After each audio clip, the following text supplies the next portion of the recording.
Alright, so this is part 2 of my tutorial series. I know that on my last video, I know it's really long, and that was something I wanted to cover real quick before we get started. There's also something else I wanted to cover, but I'll get to that. So the first part of my series, it took almost an hour and a half long. Um, I apologize for that. I did not expect it to be that long, and I will definitely try not to make sure that the next videos in this series get longer than 30 minutes apiece. So, yeah, there's that. And then there's also the fact that I said it was going to be up in a few days. Well, it's been a few days. It's been like 4 days. So, hasn't been completely wrong, but it'll be a bit later than I expected.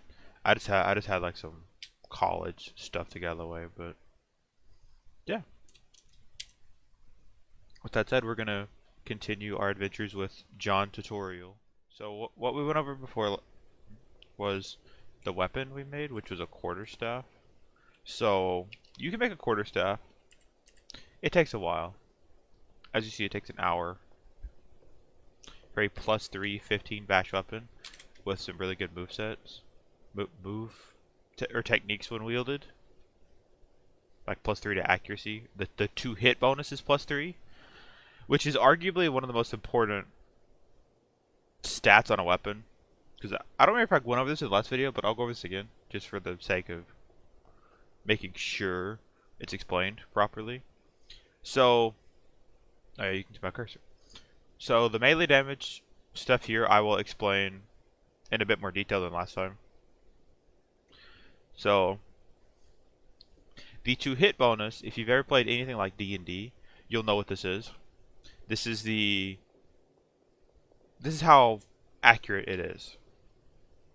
So with a +3 means it adds like 3 to the accuracy rolls when we attack, so we miss a lot less often. Some weapons have minus to this 2 hit bonus. Starting out, don't use these. Don't use weapons with minus to hit unless you have a high melee skill already. We cannot make a cudgel. Okay, so I'm back. Okay, so in the last part, I talked about the cudgel being one of the best starting melee weapons. The problem with the cudgel, apparently, this is a change I missed myself. So if you want to actually use the cudgel, you have to level your melee skill to 1 to get the recipe for it. You need fabrication level 2. This skill needs to be level 2. And this skill here, melee, needs to be level 1 before you get to use the cudgel. So, that's the problem with that.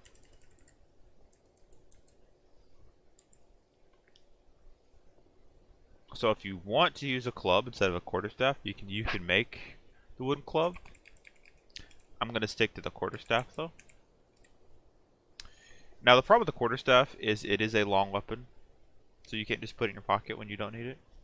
You have to. It takes 2 hands to wield, and the only way you can carry it is by attaching it to a quarterstaff. If we had some cooking oil and a filing, we could spend a lot of time to craft this into a bow staff, which makes it much more durable and actually makes it better. It makes it slower though, slower to swing. So that's one thing to keep in mind, is also watch out for the base moves per attack. The lower this number, the better. Generally, I don't want to swing a weapon that has higher than like 110 moves per attack, because the higher that is, the slower the weapon is to swing. And you don't want that to get high, because that means your combat will take a lot longer. And the slower your weapon is, the more the chances you can be hit after you attack like zombies. So, alright, first of all, it is currently 12 p.m. Alright. We're gonna mess around a little bit we're gonna just walk around outside and explore our surroundings. And then once night falls, we're gonna go try to go into town over here and you know, raid some houses. We're not gonna go to the town during the day because the zombies can see us very easily during the day. We're not gonna bring much with us either. We're just kind of gonna go looking around. I will wield the quarterstaff by pressing W, and then in this menu you'll see like a list of stuff you can wield. So we're gonna wield the quarterstaff. Make sure we have it. We're carrying it with us because you never know if you'll actually need the weapon or not. Okay, there's a mass grave up here as you see in the map. So I guess I'll go over to our setting real quick. So I advise going into your options here and going to the bottom where it says auto notes. I would turn all of these on. Okay, I would turn these first three on. Auto notes, the stairs, and map extras. I would turn those on. Those are useful. Kind of cheaty to some people's eyes, not me. I think it's just nice to have because you can forget things easily. So yeah, they just automatically put notes on the map that tell you where certain things are for you, so you don't have to do it. So this is a mass grave up here. Mass graves avoid them because there's a lot of zombies up there. Yeah, we already see like 3 zombies up there, so safe mode's gonna probably really get on our nerves now, but we'll have to turn it off for a second.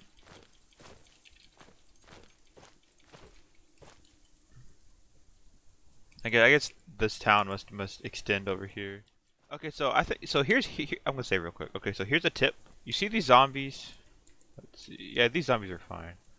So I guess I'll show you something real quick, just for the sake of like learning. So you see this crater here? This crater can actually be used to lure zombies into the pit, and once they fall in this pit, they actually can't get back out. Do not go down here. There's just a bunch of rocks and junk down here. However, if you get zombies to chase you,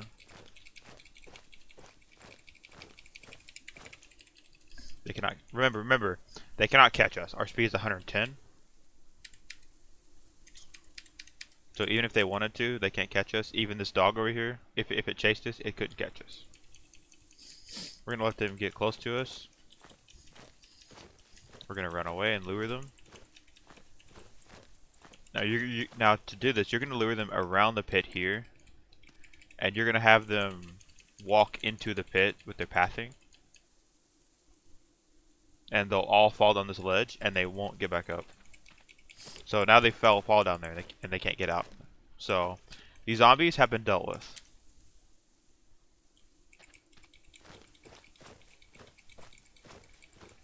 That they're gone, and they're not going to be a bother. We can do the same thing with these zombies. You could kill them if you wanted to, because like you see this, well not this, but let's look for a good example. Do we have any good bushes we can use as a obstacle for these zombies?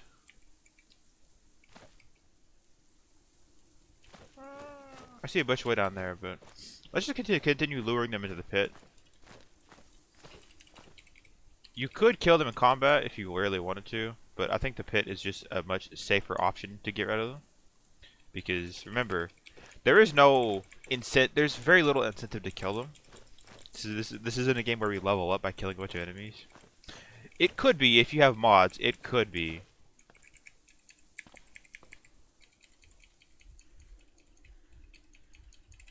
There is a mod that gives you experience when you kill stuff, and you can use it to like upgrade your stats. But we're not doing that. We don't have that enabled. So we have no reason to kill these. And I will continue saying that because it's a thing that should be drilled into your head, everyone's heads, that you do not kill stuff unless you have to. Do not fight unless you absolutely need to. Because the more combat you can avoid, generally, the longer your runs will last. I know that sounds like a boring kind of coward's way to do it, but this game is about survival, not being a zombie slaying like Mega Chad. if you want to make a zombie killing like Super Chad, go for it and kill every zombie you see. That's very doable. But this is not this playthrough. Now there's a lot of zombies. There are zombies you need to be careful of because some zombies will not fall into the pit. Now if we really want to get now if you really want to get their attention, we're gonna press Shift C to open this menu, and we're gonna pick yell. Of course, I don't think these zombies hurt us because we're not close enough. But there's a zombie soldier here. Now I kind of want to kill the zombie soldier. We could use this car to lure them, but there's too many to try and fight right now. So unfortunately, I don't think the zombie soldier is gonna give us a chance.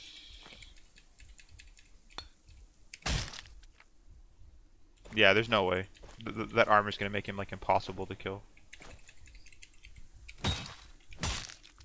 Yeah. We hit him 3 times and his health is like just missing a single notch. Yeah, but forget it. Forget it. We're not gonna bother killing him. He is too much trouble. Zombie soldiers are worth killing though. They have some like neat items they can drop. You know, for the sake of this, I will kill a zombie. So, time to explain something. Alright, so do you see this bush here? Okay, so first of all, press X to go to the look around mode. And then look at this shrub here. So if you look at these items up here, okay, well my mouse cursor interferes with it, but if you look up here,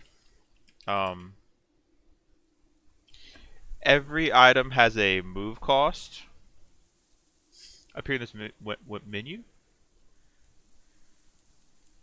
So this move cost is how many points of speed they have to spend to walk onto that space. And this is important because if a zombie does not have if a monster or the player does not have enough movement points to spend to step on it in a single turn, it puts them in sort of debt. And they have to then spend the next several turns not doing anything in order to make up for that fact. Now these normal zombies are slower than us. Their movement speed is lower, or their speed up here, it's less than 100. So when they step onto this space here, this shrub has a move cost of 400. Now that move cost of 400 means they will lose, when they step on this bush, they will lose slightly more than 4 turns of actions. Like 400 movement worth of actions, or speed worth of, you know, activity, because they stepped on this bush.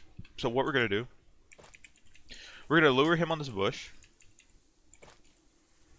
And then see, he just stepped on the bush, and he now has spent several hundred points to do so. And now we can hit him. We're gonna hit him 3 times with our staff, and then we're gonna step away. All right, so we swung 3 times. Now if we step away, and if you wait, see, he moved.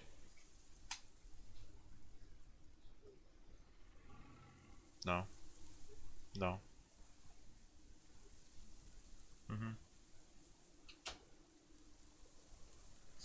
Anyways. Alright, so you see how he just moved? So now we're gonna back away a little bit. We're gonna step around him, make sure he does not get us. Minimizing damage is really important. We're gonna lure him on the bush again. We're gonna hit him 3 more times. We're gonna step away so he doesn't get a chance to hit us. And then we're going to he's low on health now. He'll die in 1 more hit. So what we're gonna do, we're gonna let him get near us. We're going to hit him. He did not die. We're going to step away. And we're going to hit him again. We'll get the achievement. Now, whenever you kill a zombie, make sure to press S to smash, and then push, and then smash the zombie corpse. If you do not smash the zombie corpses, they will get back up after a few hours. Make absolutely sure that does not happen. If you're not going to be back in an area, fine, just don't worry about smashing it. But if you're gonna return to an area, if you're gonna frequent an area, make sure to smash the zombie corpses so they don't come back. So, also I will note, Sometimes zombies can attack this and destroy the shrub. If the shrub gets destroyed, you'll have to back away and find another obstacle that slows them down and use that. But just keep in mind the move cost up here, because the shrubs have 400. Like vehicles parts also have 400 to step on. So for example, these zombies, I'll show you what I'm talking about. Yeah, see, move costs 400 to step on these vehicle spots. Yeah, I almost thought this bike was like drivable, but its wheels are busted, so we're not gonna worry about it.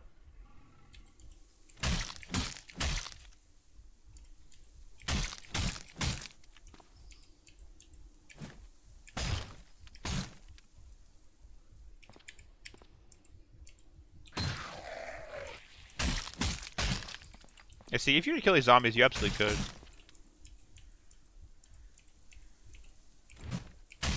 You just need to be careful not to use your stamina and not to take any damage, so your speed stat goes down. Because if you lose stamina, like I'm doing, your movement cost per tile will go up, which means you move slower. And if you receive pain from damage, your speed stat here goes down. It's very important that that does not go down. There are bushes over here we can use to fight zombies if we really wanted to. There is a third one coming after us now, though.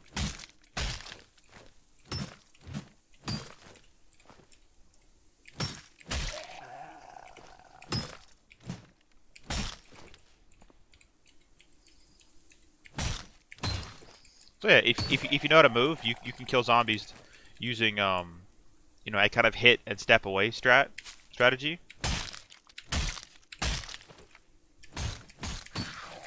Like that.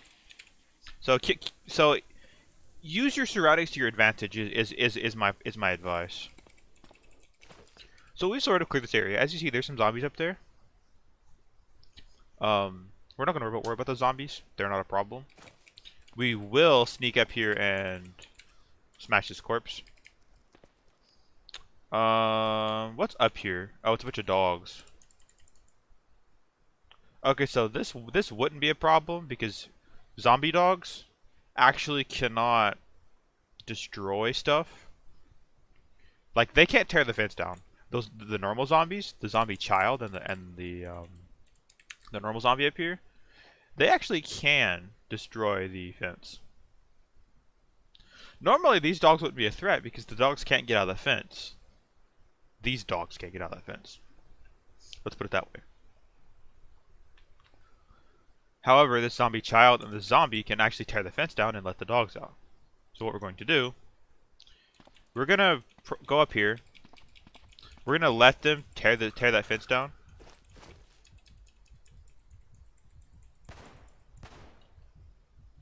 What's that shooting? I hear shooting. That's probably a military roadblock, actually.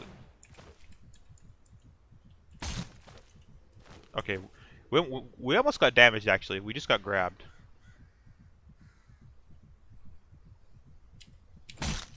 So that was my bad. I made a mistake, and I almost got hurt for it. Alright, well, they're gonna take forever to destroy the fence, and we've got a bunch of other stuff coming after us now. So there's a lot of stuff on us. We're not gonna try to kill these. There's too many to try and kill. As a rule of thumb, don't try fighting more than one zombie at a time. I was doing it earlier because I know how to maneuver to not get hit. If you're not, like, comfortable with moving around and avoiding being hit by zombies, don't try to fight more than one thing at a time. Fighting more than one zombie at a time can easily go south very quickly, even if you're able to handle them very easily, individually. Because, you know, the strength of zombies in this game and a lot of fiction where zombies exist, their numbers are what make them so dangerous.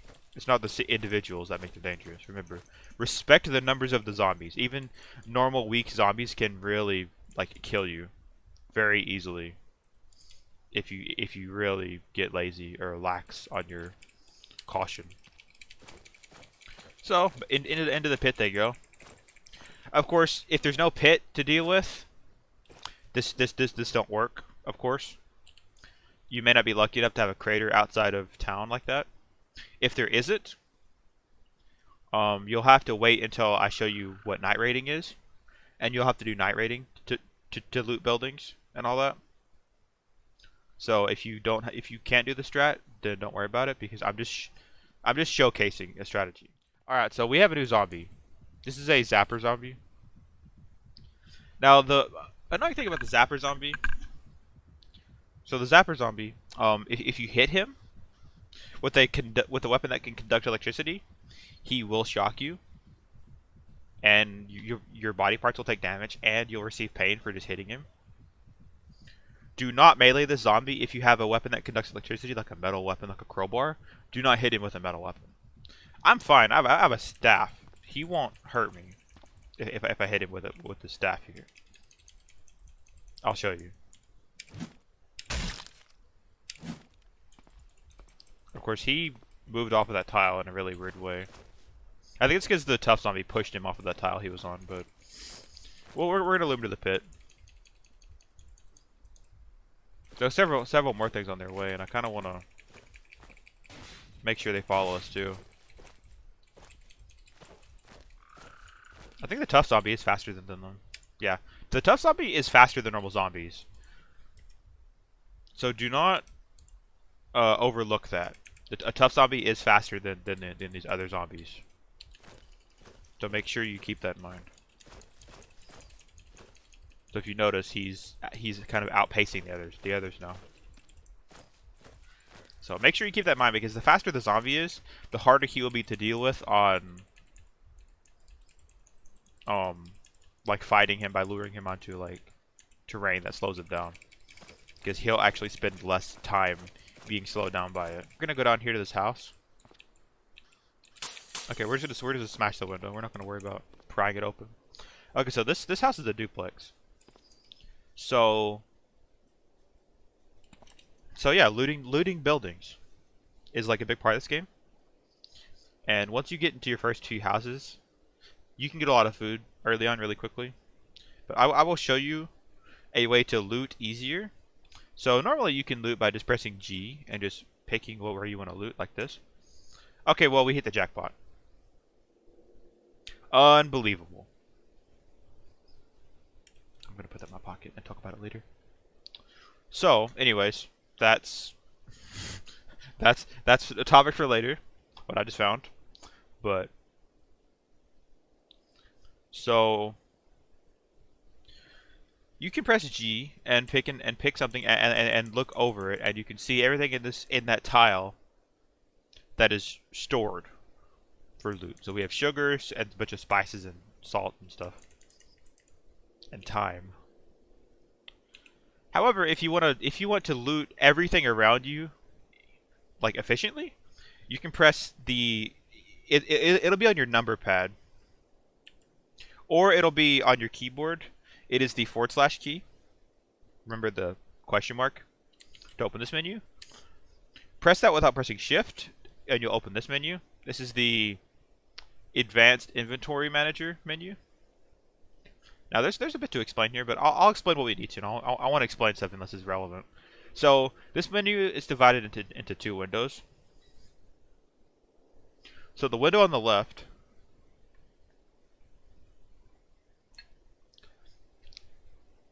is so basically you can set each window to a different inventory. So here, if you see the A that's highlighted here, this A means all.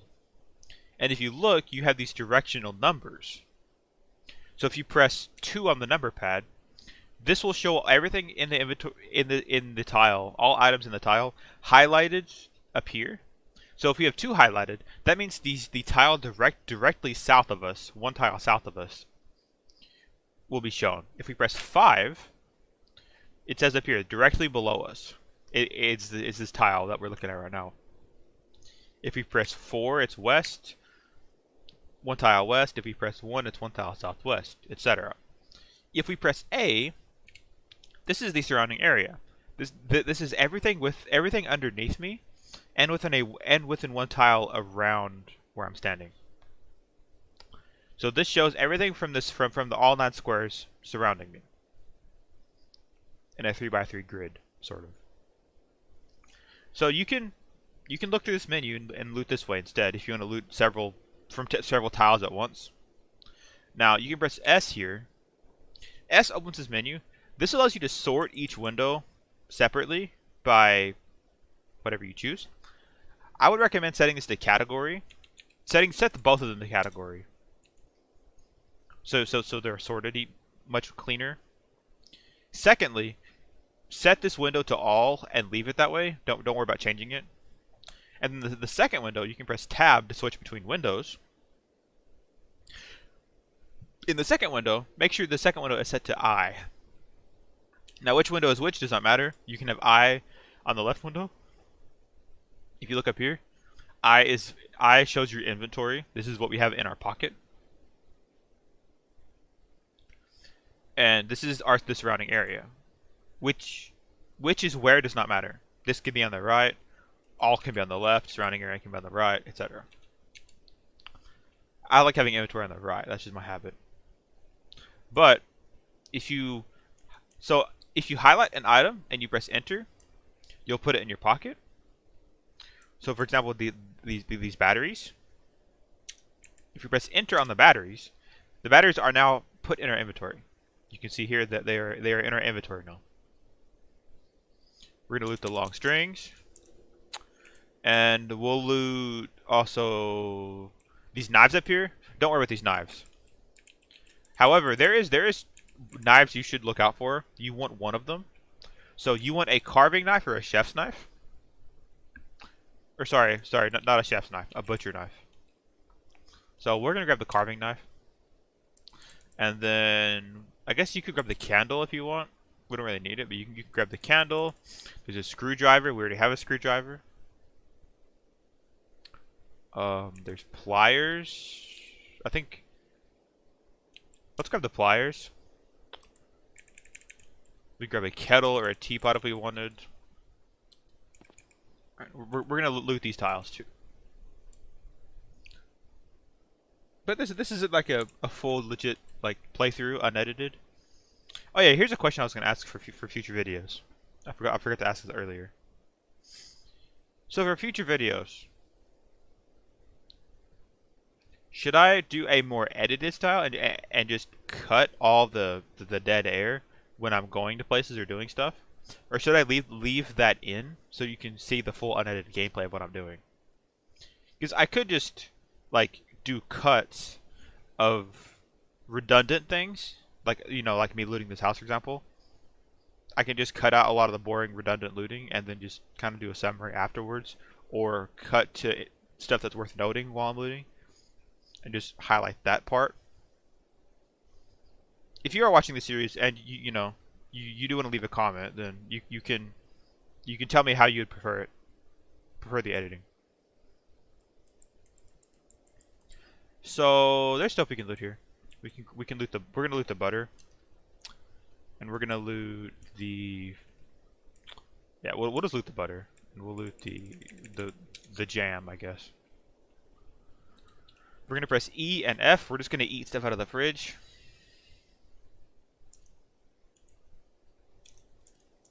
Because there's no reason not to. We'll top ourselves up. Now, if you notice, when you're full, like this yellow full up here, you actually get a 2% reduction to your speed when you're full. So keep that in mind.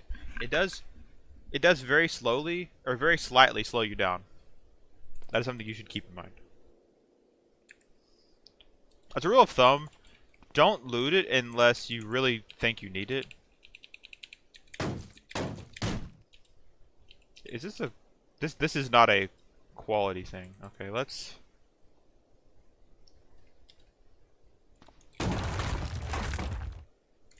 Let's with a plank, drop our quarterstaff, and then smash it open. Yeah. Wielding a plank to smash that open because I don't want to actually damage our staff busting down that door. Okay, so we have a headlamp in here. We're gonna wear the headlamp, actually. The headlamp is nice. It's basically a flashlight that you can wear on your head.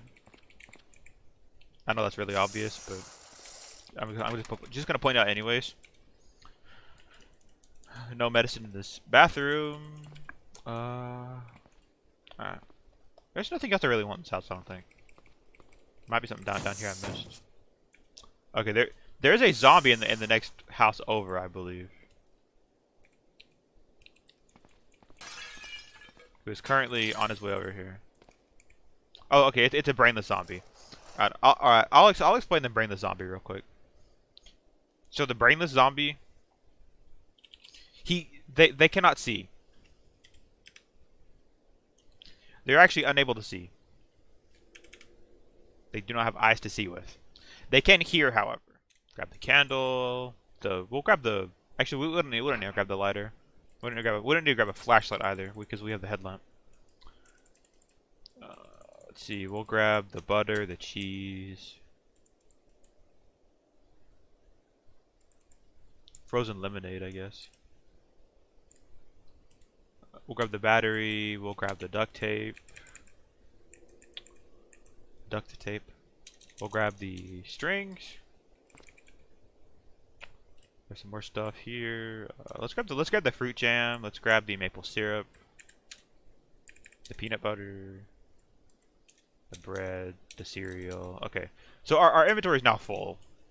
What we're gonna do, we can now go ahead and choose to run back to our base, and we're gonna go ahead and drop this stuff off over here.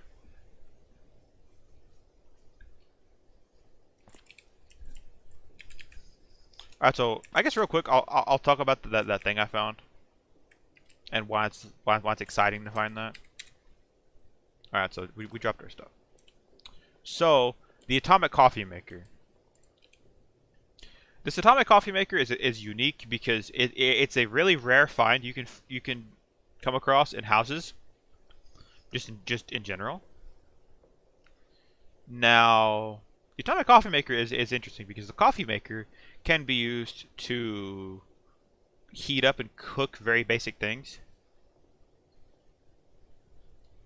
Like you can make clean water with it. You can cook very like basic things with it. It's nice to have. It's nice to have because it's basically a coffee maker that does not need power. It is infinite power basically, and does not need batteries to be replaced ever. So it's a neat find. It's rare, and if you find an atomic coffee maker or any of the atomic electronics, like atomic reading lamp, for example, grab them. They're very useful. They're also rare and not that important. We're gonna make the cudgel. It's just a plank in 2 hours, basically. We're gonna drop our quarterstaff. We're gonna wield the cudgel. W to wield the cudgel. The cudgel +2 to accuracy, 73 base moves per attack, as you see here, and +10 to bash damage. It is less damage, but with the cudgel, we can actually store the cudgel in our. Okay, well, this bag cannot. We cannot store this cudgel in our bag. Not this bag. This bag is not great. That's another reason why I wanted to kill that zombie soldier, is because he can drop a very good bag to carry stuff in. Unfortunately, he didn't. Alright, so I don't want this video to run on too long. I'm gonna go ahead and cut the video here. I'll demonstrate more about the combat stuff in the next video. I'm gonna do multiple parts. I'm gonna upload multiple parts throughout the day and all that. These are quick and not too difficult to record. So I'll be doing several more parts probably today alone. So expect more from me soon. But yeah, thank you for watching. Don't forget to. Well, okay. Sorry, I don't want to do the whole boring spiel everyone does. I don't care. But if you have any questions or comments, make sure to leave them below. I will put emphasis once again on I'm here to help. I am.